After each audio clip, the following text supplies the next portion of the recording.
So this comes from politics.co.uk, and I completely agree with what John Eldridge is saying in this article we're going to go over. What it essentially is hey, politicians and MPs have to tell voters when they're wrong.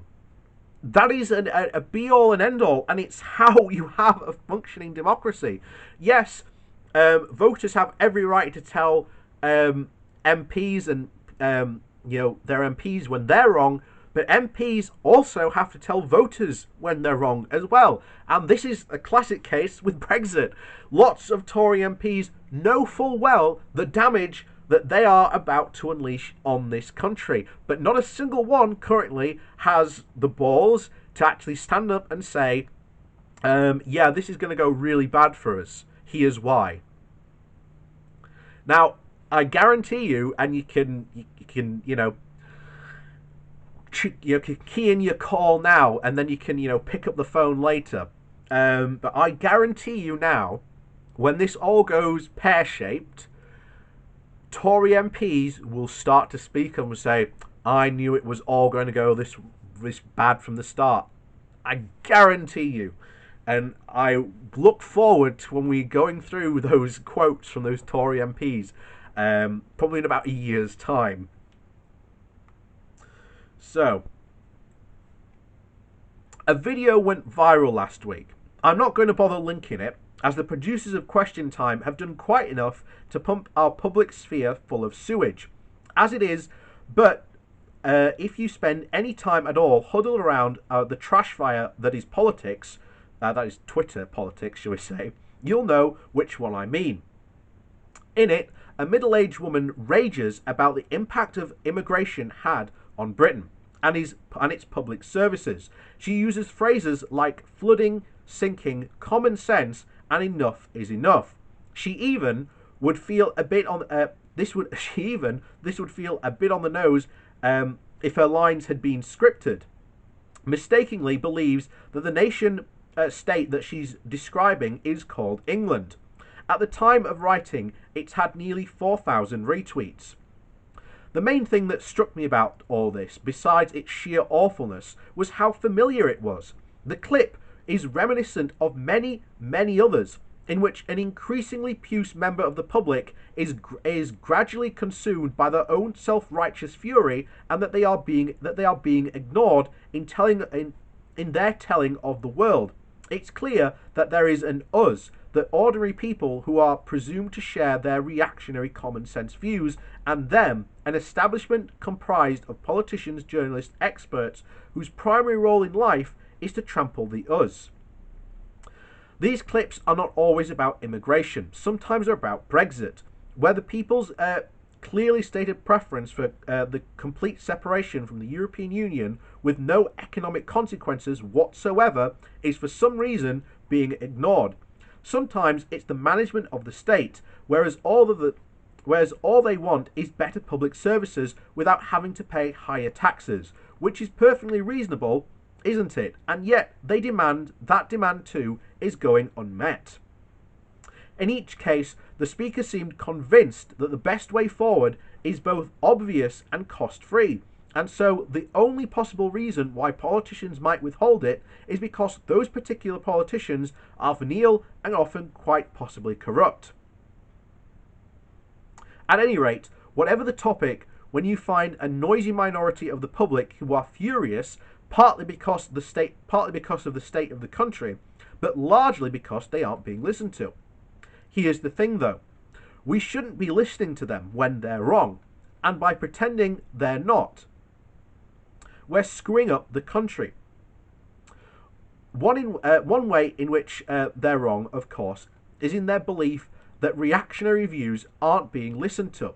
It's difficult to look at the British press, and it isn't difficult to look at the British press. The airtime given to Nigel Farage, indeed almost any episode of Question Time, and come away with the impression that you are not allowed to talk about immigration. Nor is it just that these views are expressed. The government's steadfast commitment to screwing over foreigners whenever humanly possible suggests their guiding policy too. And you can say a lot about people who worry about floods of migrants overwhelming the country, but one thing you can't say is that they're not being listened to. The views themselves are wrong too, not just bigoted, but demonstratively, factually incorrect. They're wrong about the numbers, they are smaller than they assume, and they are almost wrong about the costs. Migrants are a net benefit to the Treasury, paying more in tax than they take out of public services, many of which, incidentally, are going to collapse if people stop coming from abroad to staff them. And which they're wrong about, and they're also wrong about the main source of pressure on those services. A decade of austerity has done far more damage than the expense of hiring a few translators ever could. So why does this idea that these people are being ignored persist? Partly, perhaps, because reality is stubbornly refusing to conform to their fever dreams, but also because somewhere down the line, our political discourse has conflated listening to people with and giving them what they want. They want a country that looks like it did in 1973. That country has yet to materialise, ergo they are being ignored. The thing is, though, you can't always give people what they want.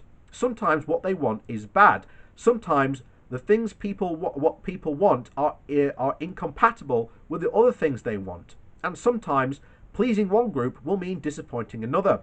Politics is about trade-offs, and by highlighting the anger of particular groups, it is especially righteous, or even if it is especially righteous or legitimate, all the media does is to make it harder to be honest about that.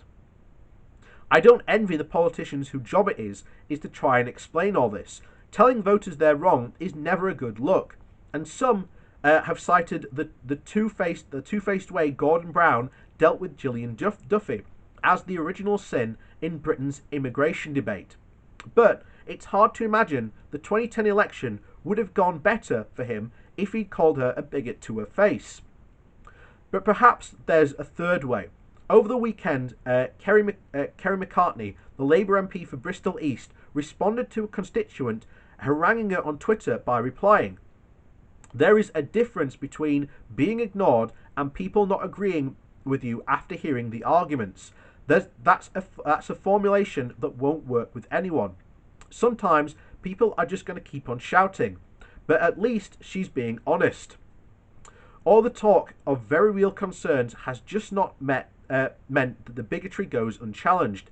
It's also allowed some sections of the electorate to live in a fantasy world, one in which they can have everything they want and that there are no difficult choices.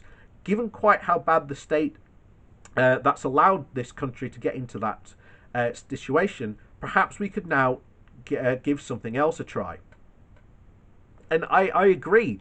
You see this all the time of absolute contradictory nonsense. I mean, let's take the Question Time woman.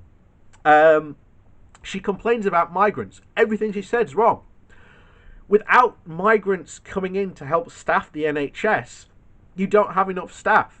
Without, and not only that, you have the austerity as well piled upon that, which is, again, as was said in the article, the cost of austerity has done more damage to the NHS and our public services than ever having to hire a couple of translators ever has done. And that's where we are. And, people, you know who they are, get on me about shrugging my shoulders. But that's the point. That's very often the point. It's just unbelievable, the situation we get in. And that's it. I mean, here's the thing. If David Cameron had any backbone whatsoever, he could have done two things on the morning of the referendum. He could have gone out and said, okay, we had this referendum, it was very close, there was only 2% in, I'm not going to count it. He could have done that, and then he could have said, we'll have another referendum in about 2 or 3 years later, see how people feel. Could have done that. Could have perfectly done that. It would have been very valid to do. The other thing he could have done is, he said, okay, I see people don't want to be in the European Union, but because of how close it was, a lot of people also still want to remain in it. So, here's what I'm going to do. I'm going to leave it politically, but we're going to stay in the customs market and single market. That's the customs market, the single market and customs union.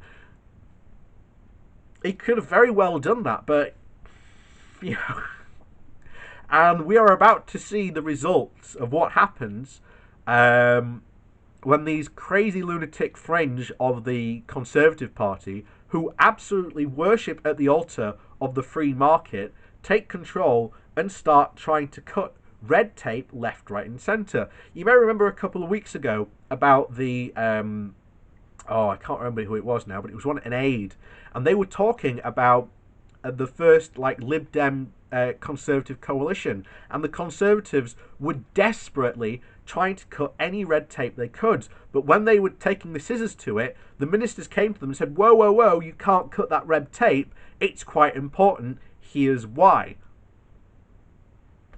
And as a result, this is it.